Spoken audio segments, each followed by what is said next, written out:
Hello and welcome to Low Budget Gaming and welcome to another Fast Descendant video. So I'm back and hopefully I can get started with the grinding of Season 3 Episode 2. I've missed the first few days, but yeah, I've had a little look today so far. I wanted to mention a few things. So first up, ETA-0. So ETA-0 has the free Descendant slot this weekend. So make sure to grab this. This applies to everyone, new player, old player. Try to get this. This is normally 50 caliber. But for this weekend only, you can get this. You still have a day and 20 hours to go, almost 2 days. So make sure to get this. They tend to give you a free Descendant slot every time a new Descendant is lost. So we should probably get one more when Ultimate Eugene releases. But for now, you have this one. Also, they're handing out a few other useful things like the Energy Activator Blueprint. You get a Frost Watcher Blueprint. These are not that difficult. In a Spiral Catalyst, this is going to be handy because you only get this from the Void Vessel, so this is a bit harder to get, so make sure to get that if you're a new player and you wanted Ines. Ines is still probably the best mobber. You also have one for Grey. Again, this is not too difficult. You have a bunch of colors and things. Besides this, you also have the Crystallization Catalyst Blueprint, a Restored Relic Blueprint, Excava Synthetic Fiber. Now, Excava was an old Battle Pass gun. So you only get this from Descendant with the support coins. So it will save you a bunch of farming. You can get one of the materials here, one of the blueprints, I guess. Albion Cavalry as a gun. You have some more Descendant parts here, some more colors and things. So a lot of useful things as usual. Try to get them. Equipment slots, I always get these.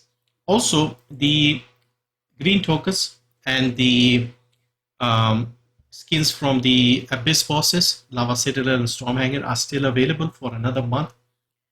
They did extend this because previously they used to have 2 Abyss Colossus every episode. Now this time they kind of increased the time, so you get 2 months each. Previously you used to get a month and a half. So you still have until December 4th to grab all these things. So if you haven't, you can get them. If you have already done these like me, you can save up your coins, save up your green tokens, and get the ancestor module loot as well. So another way to get some more ancestor modules. So this is the ETA thing. Besides this, regarding the launch bugs and issues, they have released a patch, but I'm still noticing quite a bit of lag in Albion. Maybe you can notice it here while I'm running around. So the FPS tends to drop from like 50 to 30 and 45 to like 12 sometimes. I'll just run around and you'll see. Yeah, there. So it tends to still be quite bad in Albion. Other places, it doesn't seem too bad. Sigma Sector, I noticed a little bit at the start, but then afterwards the mission went smoothly. No crashes so far for me after the patch. Again, before the patch, I don't think I had a crash either. But then again, I'm on PC. I think this is worse for the people on console. Other issue that I noticed was with the invasion for today. We had the seed vault. When you finish the invasion, let's say, not infiltration, invasion, and you press the reload button to start that mission again, it wasn't doing it. It was putting me back into Albion, so I had to go into it again. So that was one thing. As for other issues, I haven't played enough to notice it, if I'm being honest here. We also have a new quest for the records with the data analyst. This doesn't seem too difficult because this time he's giving you clues as well. You can see that stuttering constantly. So if you remember my previous videos, I've made videos for the records. So I'll try and make one for this one as well, just for the sake of completion, even if others have already done it. But we had 165 records at the end of episode 1. We get 4 from the story mission. So if you play the story and complete it, you get another 4 records. And then now we have another 17 to go. I've just started one of the missions for the outpost and he gave me some clues, so it seems it won't be too difficult, but I'll still make it for the sake of completion, even if it's just hints and then I'll let you figure it out on your own. But yeah, so we have another 21 this season, 4 from the mission, and then 17 that you have to go and look for. So yeah, more record, more lore, things like that. Other than that, yeah, I haven't really had much of a chance to play. So I've only done the supermassive receptor dungeon about 3 times, I think, maybe 3 or 4 times. And so far, no parts for Harris. Also, if you are, again, new, make sure to mark or like target one of the Harris pieces. Don't target all 4 of them because then you'll make very little progress on each of them. I should maybe do the gun as well. One of my viewers called it the cockroach gun. I think that is a suitable name for this one. So cockroach gun also here, and then this writhing organic matter. This might be a little annoying because both of these things need the writhing organic material, and so far in my 3 runs you can see I only managed 15. Where is the cockroach gun? Yeah, so if you see here we need 50. Okay, it's not too bad, it's only 50, but then again we need 5 copies. So yeah, this will be a slow grind unless we have those big 20 to 50 drops. If they have that, then it's probably not bad. Also, regarding the ancestor modules, I've managed to get a few. 1, 2, 3, 4, 5, 6, 7. So we have artist resolution. So this is for Luna. Doesn't seem that particularly great. Skill critical hit rate on SCMO of 200%. It's still only going to give us 15%. If we add all the crit mods, we are still probably not going to go beyond like 30% crit rate.